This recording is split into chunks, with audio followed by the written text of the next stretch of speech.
Morning doctors, कशा आहात? Enjoying.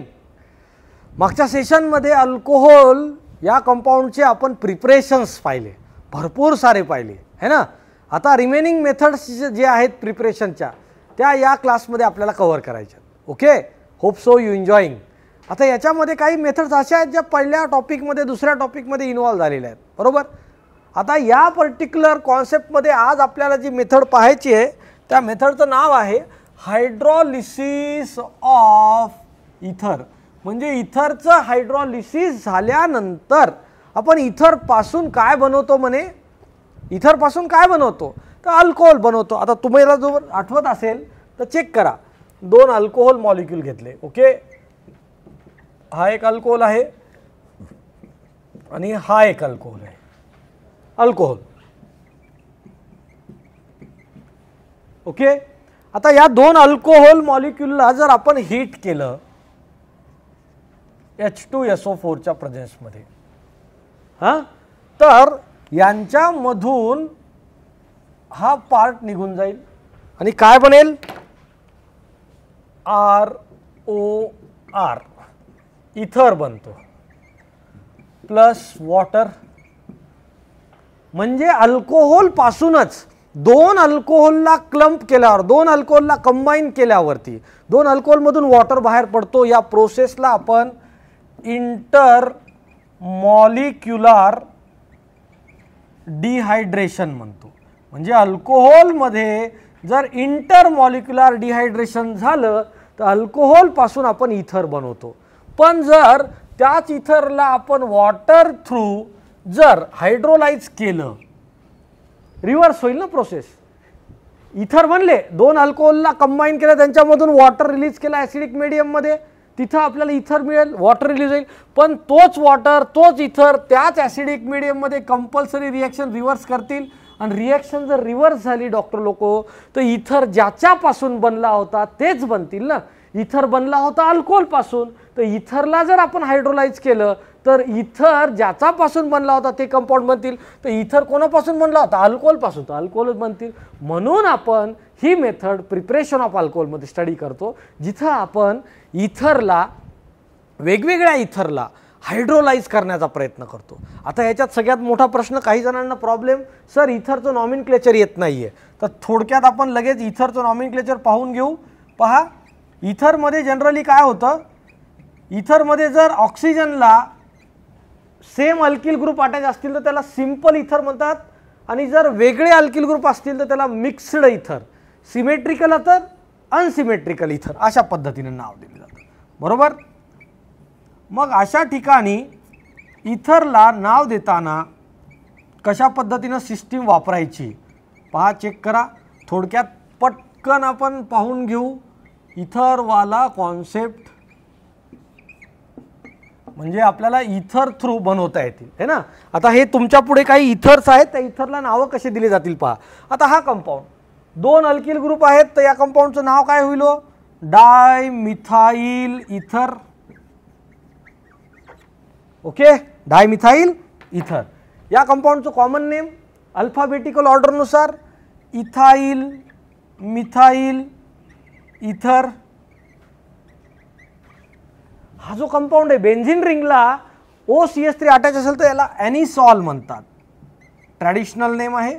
किंवा याला मिथिल फिनिल, मिथिलचं मी आधी की फिनिलचं पी आधी, मिथिल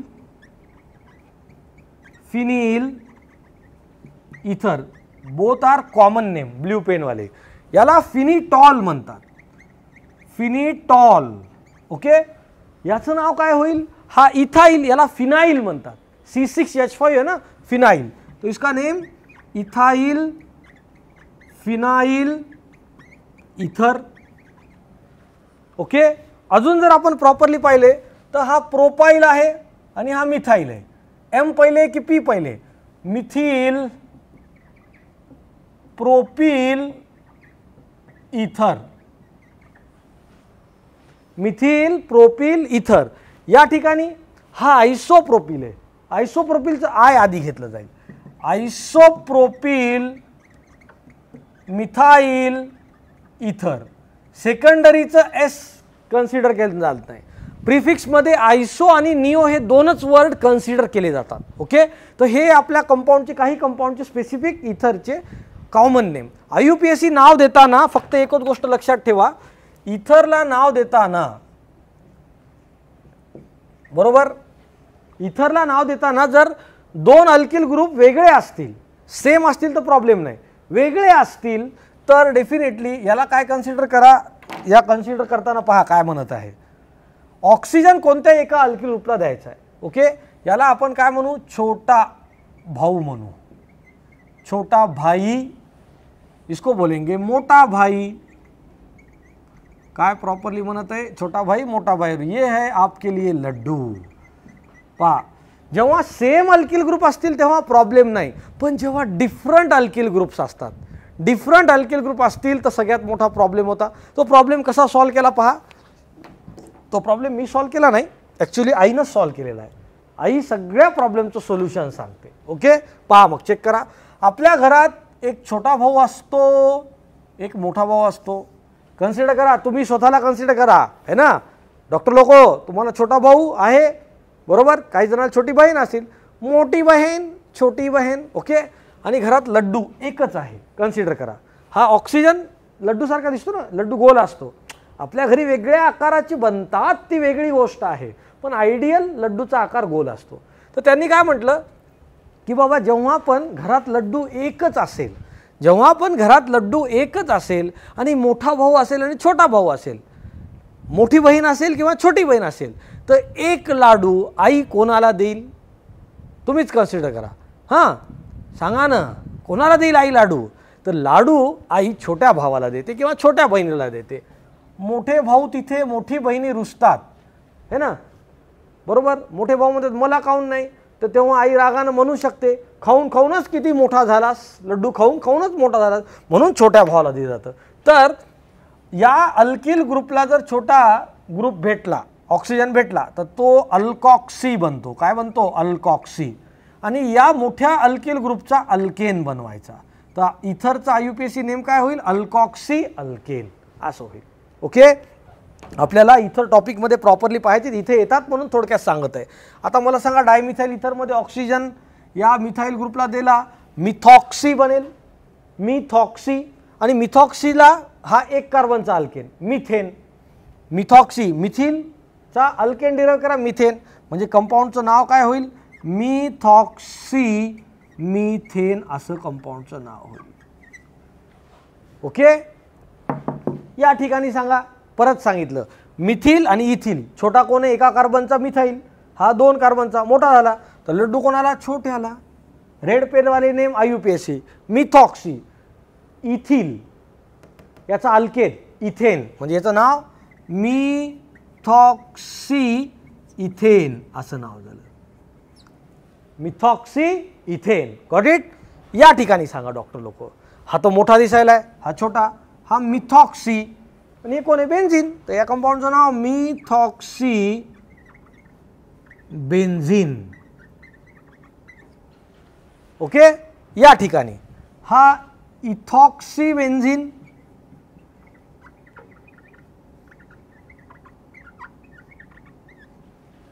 इथॉक्सी बेन्झिन. या ठिकाणी सांगा परत, लड्डू छोटे को मिथॉक्सी आणि 3 कार्बनचा प्रोपेन आहे, बरोबर. म्हणजे मिथॉक्सी नाव तर दिलं, मिथॉक्सी प्रोपेन. पण आपल्या पुढे सगळ्यात मोठा प्रॉब्लेम आला की त्या प्रोपेनमध्ये तो मिथॉक्सी कुठं अटॅच आहे, म्हणून प्रोपेनला नंबरिंग देणं गरजेची आहे. नंबरिंग जर दिली तर 1, 2, 3, 2 नंबरच्या कार्बनला मिथॉक्सी म्हणून नाव काय येईल, 2 methoxy propane, 2 methoxy propane. Okay, या ठिकाणी सांगा, लड्डू छोटे को methoxy, 1, 2, 3, now 1 methoxy propane. These are the IUPAC name of some of the ethers. आता आपल्याला पाहायचं या इथरला हायड्रोलाइज केल्यानंतर कसे करस्पॉन्डिंग अल्कोहोल भेटतात. ओके, तब तक के लिए नोट डाउन.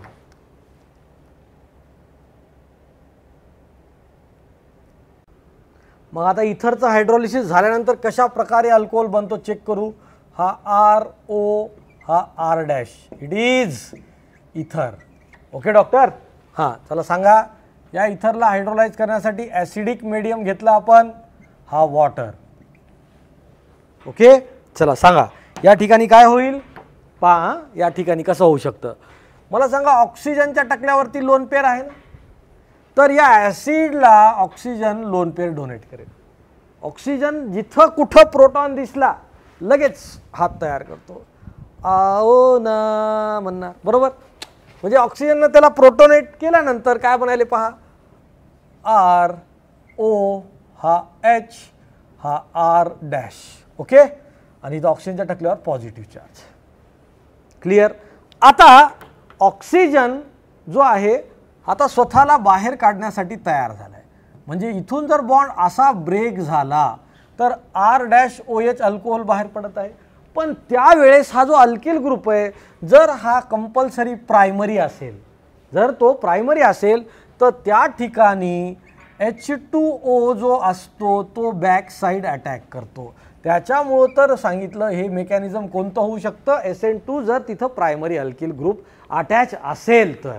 ओके, मग आता मला सांगा इथं तशी आहे, बॉन्डिंग झाल्यानंतर काय बनेल, हा बॉन्ड बाहेर पडला, R dash O H alcohol plus R O H2 plus बाहेर पडला. लास्टली इथून प्रोटॉन बाहेर पडतो ॲसिडचा, R O H plus H plus. तर इथं मिक्सचर ऑफ अल्कोहोल अशा पद्धतीने बनलं. हा पण अल्कोहोल बनला आणि हा पण अल्कोहोल बनला. म्हणजे एक गोष्ट क्लिअर, इथरचं हायड्रोलिसिस झाल्यानंतर दोन्ही अल्किल ग्रुप कशात कन्वर्ट करायचे, इथरमध्येच कन्वर्ट करायचे. पहा बरं, एक्झाम्पलच्या बाबतीत जर बोलायचं झालं सांगा, CH3-O CH3. ओके, हा कोणता कंपाऊंड होता सांगा, सांगा ना, डाय मिथाइल इथर. ओके, या ठिकाणी आपण H प्लस वापरला आणि हा HOH वापरला, बरोबर. तर डायरेक्टली आपण सांगू शकतो हा लोन पेअर इथं दिला तर काय बनेल, CH3O डॅश CH3 प्लस. मग आता मला सांगा हा छोटा ग्रुप आहे, हा बाहेर इथून असा जर पडणार असेल तर इथं वॉटर कोणता अटॅक करतो, SN2चा अटॅक करतो. बॅक साईड अटॅक आहे ना, छोटा ग्रुप झाला. त्याच्यामुळे इथे कन्वर्जन करताना 2 मॉलिक्युल्स ऑफ CH3OH मिथॅनॉल बनवता येईल ना, है ना. आता थोडक्यात अजून थोडं कॉम्प्लिकेटेड करतो, थोडंसं कॉम्प्लिकेटेड. ओके, CH3O CH2CH3 या ठिकाणी जर कंपोनंटमध्ये आपण असं वापरलं पहा D प्लस आणि हा HOH. आता इथं खरी मजा आहे. सांगा, हा जो ऑक्सिजन आहे या प्रोटॉनला, ड्यूटरेटेड प्रोटॉनला लोन पेअर डोनेट करेल. जर त्यानं लोन पेअर डोनेट केला CH3-O डॅश, याला आता C2H5 लिहितो, डॅश D. इथं कोणता चार्ज बाळा, ऑक्सिजनवरती पॉझिटिव्ह चार्ज. आता या ठिकाणी मला सांगा हा बॉन्ड जर असा ब्रेक होणार असेल, तुम्ही म्हणसाल सर या साईडनं का ब्रेक केला नाही, हा मोठा ग्रुप आहे ना, हा इथाइल मोठा ग्रुप आहे तर वॉटर इकडनं येऊ शकत नाही. मिथिल छोटा ग्रुप आहे, स्मॉलर ग्रुप आहे, तो बल्की ग्रुप आहे. तर हा छोटा असल्यामुळे हा जो ऑक्सिजन आहे हा बॅक साईड अटॅक करेल SN2 सारखा. ओके, आणि या ठिकाणी असा कंपाऊंड C2H5OD प्लस CH3OH असा कंपाऊंड बनेल. समजला हा कॉन्सेप्ट. अशा पद्धतीनं भरपूर सारे अल्कोहोल पाहायचे, टेन्शन घेऊ नका, पर्टिक्युलरली हा कॉन्सेप्ट. तर या हायड्रोलिसिस ऑफ इथरमध्ये दोन्ही कॉन्सेप्ट फॉलो होतात, SN2 पण फॉलो होतं, SN1 पण फॉलो होतं. कशा पद्धतीनं ते पण पाहू. Okay, note down. परत तुमच्यासाठी इथरच्या हायड्रोलिसिसवरती एक्झॅक्ट प्रश्न. कमी एक्झाम्पल पाहिजे म्हणून कमी एक्झाम्पलमध्ये कॉन्सेप्ट असा ओढून घ्यायचा, कसा कडक प्रकारचा कॉन्सेप्ट ठेवायचा, बरोबर. 3च एक्झाम्पल पाहू पण परफेक्ट एक्झाम्पल पाहू. ॲक्च्युली इथरच्या हायड्रोलिसिसमध्ये इथरच्या केमिकल प्रॉपर्टीमध्ये ह्या रिॲक्शन परत येणार आहेत. पण त्यावेळेस अजून क्लॅरिफाईड झाल्यामुळे आपल्याला अजून प्रॅक्टिस करता येईल, हो की नाही? काय म्हणत आहे, प्रॉपरली स्टडी करा. आता हा दिलेला पर्टिक्युलर इथर, ओके, आपलं पहिलं काम, इथरमधला जो ऑक्सिजन आहे या प्रोटॉनला पाहून लगेच हा तो असा करतो. ड्यूटेरियमला तो लगेच काय देऊन टाकेल, प्रोटॉन देऊन टाकेल. हां, चला सांगा काय बनेल डॉक्टर लोक? हो, CH3 कार्बन, CH3 हा O डॅश CH3 हा D, याच्या टकल्यावर पॉझिटिव्ह चार्ज. आता सध्याची कंडिशन जर पाहिली तर हा ऑक्सिजन हा बॉन्ड ब्रेक करून स्वतःला सेग्रिगेट करतो.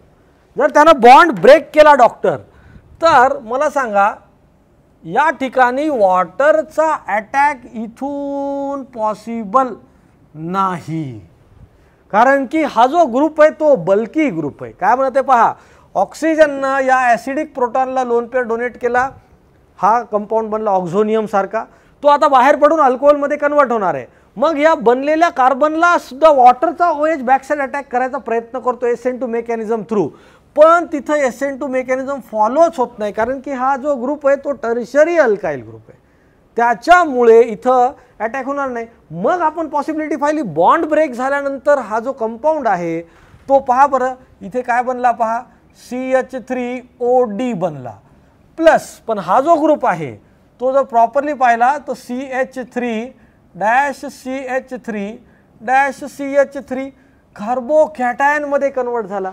म्हणून हे मेकॅनिझम आपण कोणतं म्हणतो, SN1 म्हणतो डॉक्टर. आणि कार्बोकॅटायन बनला ना, कार्बोकॅटायन बनल्यामुळे SN1.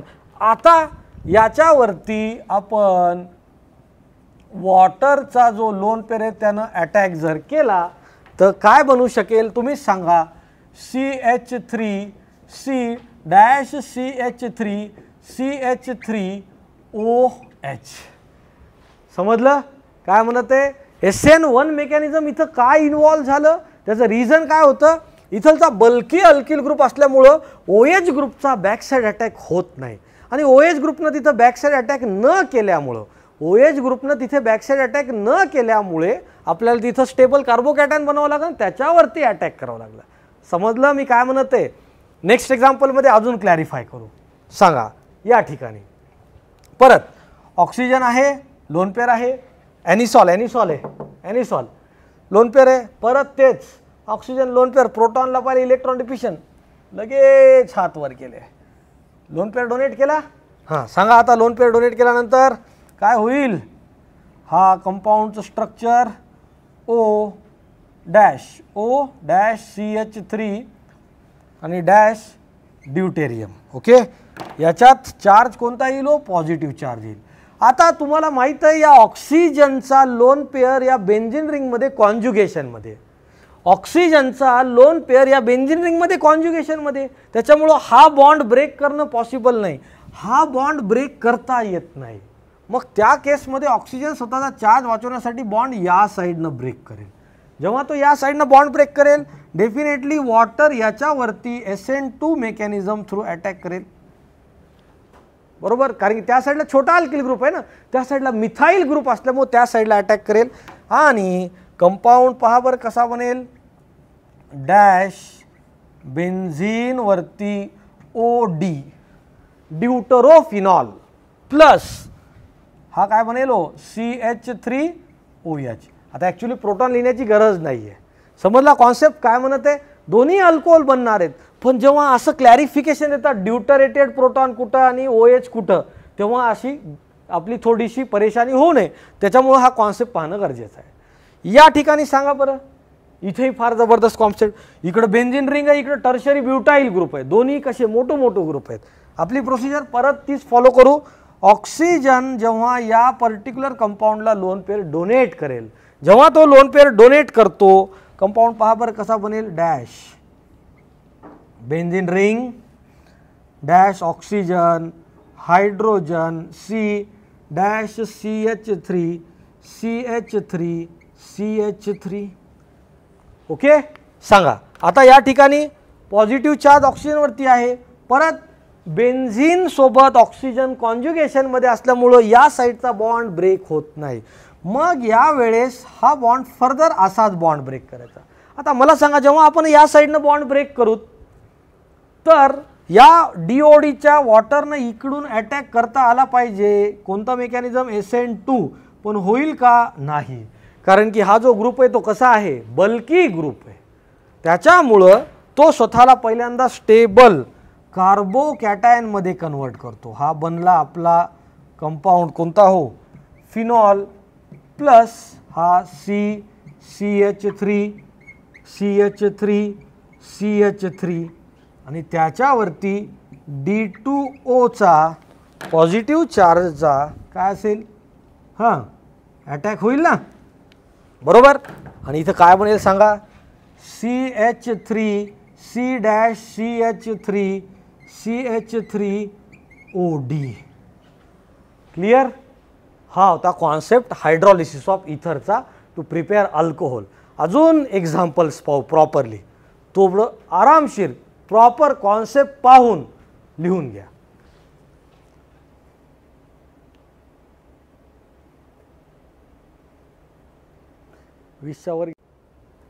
आता तसेच पण थोडेसे कॉम्प्लिकेटेड एक्झाम्पल, खूप सारे एक्झाम्पल इथरच्या हायड्रॉलिसिसमध्ये सुद्धा पाहणार आहोत, त्याचं टेन्शन नाही. आता या केसमध्ये हायड्रॉलिसिस करताना जर आपण प्रॉपरली स्टडी केलं, बरोबर, सांगा हा ऑक्सिजन जो आहे याला लोन पेअर डोनेट करेल. ओके, सांगा कंपाऊंड मेकॅनिझम पूर्ण इलुस्ट्रेट एकदा झालं ना मग काहीच प्रॉब्लेम नसतो. आता मला सांगा, या ठिकाणी हा जर बॉन्ड या साईडनं ब्रेक होणार असेल तर डेफिनेटली हा जो OH ग्रुप आहे तो या साईडनं अटॅक करेल ना, बरोबर, SN2.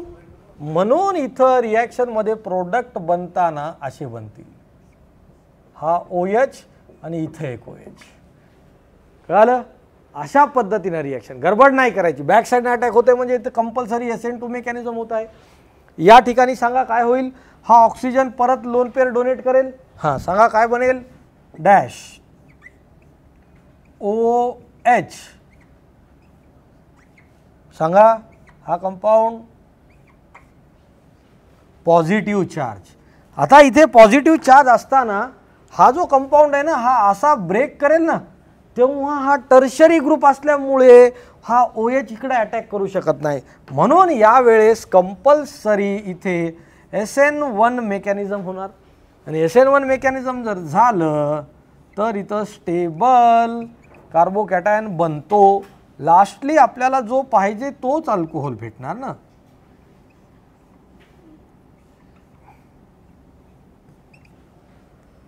ओके, क्लॅरिफाईड.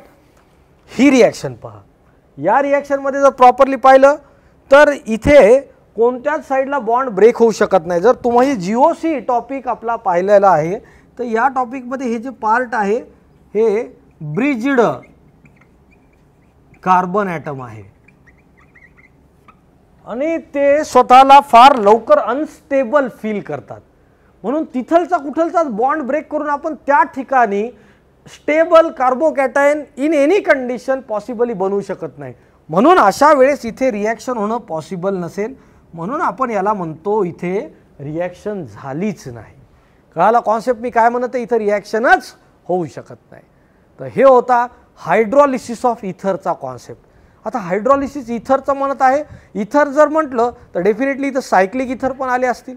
आता सायक्लिक इथरचा कॉन्सेप्ट जो आहे, सायक्लिक इथरला आपण दोन मेथडनं दोन पद्धतीनं ॲसिडिक मीडियममध्ये पण हायड्रोलाइज करतो आणि बेसिक मीडियम पण. तर ते मीडियम बदलल्यामुळं त्यांचं मेकॅनिझमसुद्धा चेंज होतं डॉक्टर लोको. तर ते कशा पद्धतीनं त्याचं एकदा सर्वे करून टाकू. म्हणजे आपल्याला इथरचं हायड्रोलिसिस म्हणलं दोन्ही टाईपचे इथर आले पाहिजे, सायक्लिक इथरचं हायड्रोलिसिस पण आणि ॲसिडिक मीडियम ॲज वेल ॲज अल्कलाइन मीडियम. तर आता नेक्स्ट पार्ट जो असेल तो सायक्लिक इथरचा हायड्रोलिसिस असेल. Okay, note down. आता सायक्लिक इथरच्या बाबतीत जर बोलायचं झालं तर प्रॉपरली एक छोटासा फ्लो चार्ट काढून देतो. सायक्लिक इथर, या सायक्लिक इथरमध्ये सगळ्या रिॲक्शन पहा टोटल. थोडा असिमेट्रिकल काढला म्हणजे क्लॅरिफाय होईल. इट इज सायक्लिक इथर. एक एक सगळा कॉन्सेप्ट क्लॅरिफाय करू. असं म्हणतात सायक्लिक इथरवरती जर LiAlH4 थ्रू तुम्हाला रिडक्शन जर करायचं असेल तर कंपल्सरी इथे रिॲक्शन मेकॅनिझम कोणता असेल डॉक्टर? SN2 असेल. म्हणजे इथलचा H- will attack on less hindered carbon. Okay, पहिला कॉन्सेप्ट. चला दुसरा कॉन्सेप्ट, जर आपण ग्रिग्नार्ड रिएजंट थ्रू याची रिॲक्शन करणार असाल तर ग्रिग्नार्ड रिएजंट थ्रू सुद्धा आपल्याला असं म्हणता येईल इथं SN2च मेकॅनिझम होईल. कोणतं मेकॅनिझम? SN2च मेकॅनिझम. म्हणजे LiLH4 RMGX मध्ये दोन्ही वेळेस हा जो काही पोर्शन आहे, हा portion they are going to attack on less hindered. म्हणजे हा कार्बन आहे ना, या दोघांपैकी याच्यावरती अटॅक करेल. समजलं? आता आपण हायड्रॉलिसिस, इथर सारखंच हायड्रॉलिसिस, म्हणजे याचं हायड्रॉलिसिस केल्यानंतर दोन टाईपचे मीडियम. एक प्रोसेस येते ॲसिडिक हायड्रॉलिसिस. ॲसिडिक हायड्रॉलिसिसमध्ये आपण रिंग ओपनिंग करणार पण ॲसिडिक मीडियमच्या बाबतीत आहे ना. आणि दुसरं मीडियम येणार बेसिक किंवा अल्कलाइन हायड्रॉलिसिस. ओके, काय म्हणत आहे थोडं प्रॉपरली ऐकून घ्या. पहिलं मीडियम ॲसिडिक हायड्रॉलिसिस म्हणजे आपण इथे ॲसिड्स वापरणार H+, आणि इथं अल्कलाइन कंडिशन असेल. तर ॲसिडिक हायड्रॉलिसिसचा जर वापर केला तर आपल्यासाठी सगळ्यात महत्त्वाचं ॲसिडिक हायड्रॉलिसिसमध्ये रिंग ओपनिंग SN1 मेकॅनिझम असेल आणि अल्कलाइन हायड्रॉलिसिसमध्ये रिंग ओपनिंग जे असेल ते SN2 मेकॅनिझम असेल. आता HDA टॉपिकमुळे आपलं SN1 SN2 एकदम भयानक पद्धतीनं परफेक्ट झालेलं आहे. त्याच्यामुळे आपण SN1 SN2 रिॲक्शन फॉलो करू शकतो. तर सायक्लिक इथरच्या सगळ्या रिॲक्शन या एका छोट्याशा माइंड मॅपमध्ये ॲडजस्ट झालेलं आहे. आता अशा पद्धतीनं अभ्यास केल्यानंतर मला वाटत नाही की आपल्याला कोणत्या रिॲक्शनला प्रत्येक वेळेस जास्त कन्फ्युजन होण्याची स्टेज येईल. बरोबर? मी काय म्हणत आहे प्रॉपरली समजत आहे तुम्हाला? ओके, अशा पद्धतीनं अभ्यास केल्यानंतर आता हे चार्ट आपण कुठेतरी चिटकून ठेवला. सायक्लिक इथर रिडक्शन SN2 मेकॅनिझम, सायक्लिक इथर Grignard reagent SN2 mechanism, cyclic इथर ॲसिडिक हायड्रॉलिसिस SN1. म्हणजे इथं स्टेबल कार्बोकॅटायन बनवायचा आहे. म्हणजे डेफिनेटली हा SN1चा इथे अटॅक होणार आहे स्टेबल कार्बोकॅटायन बनून. ॲसिडिक मीडियम नाही, अल्कलाइन मीडियम असेल, सायक्लिक इथरचं रिंग ओपनिंग SN2 मेकॅनिझम असेल. ओके, कळाला कॉन्सेप्ट काय म्हणत आहे? आता त्याचे आपण एक्झाम्पल पाहू. आपण हे ऑलरेडी पाहिलेले आहेत, हे पाहू म्हणजे अल्कोहोल कशा पद्धतीनं बनतं ते क्लॅरिफाय करता येईल. Acidic hydrolysis of cyclic ether follow SN1 mechanism. Alkaline hydrolysis of cyclic ether follow SN2 mechanism. Got it? Note down. पहा आता काही स्पेसिफिक एक्झाम्पल. सायक्लिक इथर नाव आठवतंय? ऑक्सिरेन म्हणतो. मला सांगा, ऑक्सिजन आहे लोन पेअर, प्रोटॉनला ॲसिडिक प्रोटॉनला लोन पेअर डोनेट करेल. ओके, कॉन्सेप्ट काय बनेल सांगा? हां, हा ऑक्सिजन इथं, हा हायड्रोजन इथे पॉझिटिव्ह चार्ज. ओके, जमला? हां, आता या ठिकाणी सगळ्यात इश्यू मोठा, बॉन्ड ब्रेक करायचा आहे. बरोबर? हा आपला बॉन्ड कुठं ना कुठं ब्रेक होणार आहे, पण तिथे वॉटरचा ऑक्सिजन हा न्यूक्लिओफिलिक म्हणून ॲक्ट होतो, हा न्यूक्लिओफाईल म्हणून ॲक्ट होत आहे. म्हणजे याला अटॅक करायचा आहे. पण इथे असले दोन्ही कार्बन कसे आहेत? सेम आहेत, स्टेरिकली हिंडर्ड नाही आहेत. त्याच्यामुळे इथं कंपल्सरी SN2 मेकॅनिझम फॉलो होईल. जर आपण इथे कन्सिडर करा, आपण इथं असा बॉन्ड ब्रेक केला, हा या साईडनं, आणि या वॉटरचा अटॅक इथं केला. ओके, तर काय होईल? SN2 मेकॅनिझम होईल ना. आणि इथे आपला असा कंपाऊंड बनेल. पहा, हा डॅश इथं पण OH बनेल आणि या ठिकाणी पण OH बनेल. बरोबर? हा एक कार्बन आणि हा एक कार्बन. क्लिअर? इथून बॉन्ड ब्रेक केला ना, इकडेही बॉन्ड तोडला तरी चालतो, इकडचाही तोडला तरी चालतो. क्लिअर? कारण की दोन्ही सारखे कार्बन आहेत. आता मजा येते इथं. चला परत स्टोरी. ऑक्सिजन 2 टाकले, 2 लोन पेअर. हे ऑक्सिरेन 1 2 3 2 मिथाइल ऑक्सिरेन या कंपाऊंडचं नाव. चला सांगा, आता ऑक्सिजन याला लोन पेअर डोनेट करेल. बरोबर? सांगा काय बनेल? O-H. Plus charge. सांगा आता आपण ॲसिडिक मीडियम सांगितलंय, ॲसिडिक मीडियममध्ये आपण क्लॅरिफाय केलेलं आहे की आपला कंपाऊंड तिथे कंपल्सरी SN1 मेकॅनिझम फॉलो करेल। तर इथं हा जर बॉन्ड या साईडनं ब्रेक झाला तर इथं SN1 मेकॅनिझम फॉलो होईल आणि SN1 मेकॅनिझम फॉलो झाल्यानंतर डॉक्टर लोक हो इथं OH बनतो आणि इथं पॉझिटिव्ह चार्ज येईल, कार्बोकॅटायन बनतो है ना, ॲसिडिक आहे ना म्हणून क्लॅरिफाईड। आता इथं जो सेकंडरी कार्बोकॅटायन आहे त्याच्यावरती इथलच्या OHचा अटॅक करा, HOH। सांगा यानं इथे अटॅक केला, अटॅक केल्यानंतर जो कंपाऊंड बनेल हा OH आणि हा पण OH। आता याचं नाव म्हणसाल तुम्ही 1 2 3 प्रोपेन 1,2 डायॉल। क्लिअर, गडबड करायची नाही, ॲसिडिक आहे तर कंपल्सरी SN1 मेकॅनिझम। या ठिकाणी सांगा डॉक्टर हो सांगा बरं कॉन्सेप्ट, ऑक्सिजन इथं लोन पेअर डोनेट करेल, रिंग कशी बनवायची, ऑक्सिजन हा H इथं पॉझिटिव्ह चार्ज। आता फर्दर ॲसिडिक कंडिशन असल्यामुळे परत आपल्याला इथं SN1 थ्रूच असा बॉन्ड जर ब्रेक केला तर सांगा ना इथं SN1 जर बनलं मेकॅनिझम तर कॉन्सेप्ट कसा असेल, हा OH ओके, इथं कोणता चार्ज बाळा, पॉझिटिव्ह चार्ज येईल ना। आणि आता इथं सगळ्यात महत्त्वाचं वॉटर नाही आहे, अल्कोहोल आहे, तर अल्कोहोलमधला हा जो पोर्शन आहे ना it is considered to be न्यूक्लिओफाइल आणि तो आपल्या इथे अटॅक करेल। प्रॉपरली ऐका काय म्हणत आहे, ऑक्सिडेन अनसिमेट्रिकल आहे बरोबर, मग इथे ॲसिडला प्रोटॉनला लोन पेअर दिल्यानंतर हा कॉम्प्लेक्स बनत आहे, पण आता हे ॲसिडिक मीडियम असल्यामुळे इथे SN1 रिॲक्शन इथं स्टेबल कार्बोकॅटायन बनणं गरजेचं आहे।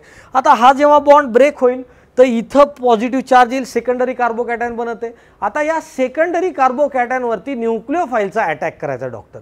आता न्यूक्लिओफाइलचा अटॅक करताना आपण इथं जो न्यूक्लिओफाइल घेतला आहे वॉटर होता, आपण इथे आपण अल्कोहोल घेतलेला आहे, तर अल्कोहोलचा हा जो मिथॉक्सी ग्रुप आहे तो या साईडला अटॅक करेल बरोबर, त्याच्यामुळेच आपण हे SN1 मेकॅनिझम म्हटलं। आणि या ठिकाणी असा कंपाऊंड बनेल, चेक करा OCH3 कंपाऊंड बनेल। Clear, that is called ring opening hydrolysis of cyclic इथर ॲसिडिक मीडियम। आता पाहू अल्कलाइन मीडियम। आता जर आपण फर्दर जे काही कॉन्सेप्ट आहे अल्कलाइन हायड्रॉलिसिस रिंग ओपनिंग ती जर पाहिली तर या ठिकाणी अल्कलाइन ओपनिंग करताना इश्यू मला सांगा, हा जो पार्ट आहे ना हा पोर्शन अटॅक करेल ना। आता तुम्ही म्हणाल हा OH अटॅक करेल का, अजिबात नाही। या साईडला कोणत्याही साईडनं जर बॉन्ड ब्रेक केला तर हा न्यूक्लिओफाइल इथे अटॅक करेल ओके। तशा ठिकाणी आपला कंपाऊंड पहा, हा O- हा कंपाऊंड डॅश OCH3 बनेल। आता OCH3 बनल्यानंतर हा जो O- आहे डॉक्टर, या O- वरती हा जो H+ असेल ना तो डेफिनेटली इथे अटॅक करेल बरोबर, आणि या ठिकाणी अशा पद्धतीनं कंपाऊंड बनेल, म्हणजे OH-OCH3। गडबड करायची नाही, ॲसिडिक मेकॅनिझम रिंग ओपनिंगचं वेगळं आहे, अल्कलाइन मेकॅनिझम वेगळं आहे। इथरमध्ये आपण फर्दर पाहणार आहोत हायड्रॉलिसिसच्या कॉन्सेप्टमध्ये बरोबर, त्याच्यामध्ये पण त्याला रिवाइज करता येईल, पण आता इथं अल्कोहोल बनवण्याची प्रक्रिया म्हणून इथं पण पाहणं गरजेचंच आहे ओके। या ठिकाणी सांगा, आता तुम्हाला सांगितलं अल्कलाइन मीडियम जर असेल तर कंपल्सरी इथं मेकॅनिझम कोणतं असेल, SN2 असेल। आता इथे मला सांगा हा जो आहे हा कार्बन 1 2 3 है ना, हा सेकंडरी येतो, हा प्रायमरी येतो, म्हणजे आता हा तर न्यूक्लिओफाइल नाही आहे, हा न्यूक्लिओफाइल आहे। अल्कलाइन कंडिशन जर घेतली तर हा डेफिनेटली इथं अटॅक करेल ना, जेव्हा हा अटॅक करेल तर डेफिनेटली हा जो बॉन्ड आहे तो ब्रेक होईल ओके। तर तो कशामुळे हा इकडे कुठे अटॅक करतो, लेस हिंडर्ड कार्बन आहे, लेस हिंडर्ड कार्बन असल्यामुळे त्याच्यावरती अटॅक केला, कंपाऊंड पहा काय बनतो, हा carbon dash O- dash carbon dash OCH3 बनला ओके। आता राहिलेला जो H+ असेल हा H+ इथे अटॅक करेल, काय बनेल पहा OH सांगा डॅश थोडं मोटरसायकल सारखं काढू ना हां डॅश OCH3 कसली भारी मोटरसायकल बुलेट क्लासिक 350 ड्र पळते ओके कळालं कॉन्सेप्ट याचं नाव IUPAC नेम सांगा हां 1 2 3 नाही इकडून घ्या 1 2 3 ओके सांगा मग हां नाव 1-methoxy प्रोपेन 2-ऑल या कंपाऊंडचं नाव कसं येईल 1 2 2-methoxy इथेन 1-ऑल क्लिअर चला आता ही जी रिंग आहे या रिंगमध्ये जर प्रॉपरली पाहिलं तर हा स्टेरिकली हिंडर्ड आहे ओके ॲसिडिक मीडियम असेल तर कंपल्सरी कोणतं मेकॅनिझम SN1 अल्कलाइन मीडियम असेल तर कंपल्सरी मेकॅनिझम SN2 गडबड करायची नाही परत लिहितो इथं तोच एक्झाम्पल हां आता सांगा या ठिकाणी बॉन्ड जर या साईडनं ब्रेक केला ओके हा H+ इथे अटॅक करेल ना हां बॉन्ड या साईडनं ब्रेक केला कंपाऊंड काय बनेल डॅश OH हा कंपाऊंड हा मिथिल इथं बनला पॉझिटिव्ह चार्ज कार्बोकॅटायन बनला कार्बोकॅटायन ॲसिडिक मीडियममध्ये बनतो म्हणजे डेफिनेटली ते SN1 मेकॅनिझम असेल आता फर्दर इथं वॉटरचा जो काही OH असेल हा OH इथे अटॅक करणार जर OH ने अटॅक केला डॉक्टर हा पण OH आणि हा पण OH बनेल क्लिअर रिंग ओपनिंग गडबड करायचं नाही 4 एक्झाम्पलच पाहू पण क्वालिटीचे पाहू ring opening stable carbocation alkaline medium जर स्टडी केलं तेच एक्झाम्पल आहे एकाच एक्झाम्पलवरती 2-2 पार्ट स्टडी करत आहोत हां आता सांगा या ठिकाणी आपल्यासाठी न्यूक्लिओफाइल जो आहे तो हा आहे आणि हा पॉझिटिव्ह चार्ज आहे तर हा SN2 नुसार या कार्बनवरती अटॅक करण्यासाठी इलिजिबल आहे लेस हिंडर्ड मग डेफिनेटली हा जो बॉन्ड असेल तो बॉन्ड असा ब्रेक होईल ना मग सांगा काय बनू शकतं सांगा हा बॉन्ड हा डॅश O- हा मिथाईल आणि इथं बनला OCH3 आता राहिलेला प्रोटॉन याचा प्रोटॉन इथे ॲड होईल काय बनेल डॅश OH डॅश धूस OCH3 ही झाली ring opening alkaline medium as well as acidic medium got it note down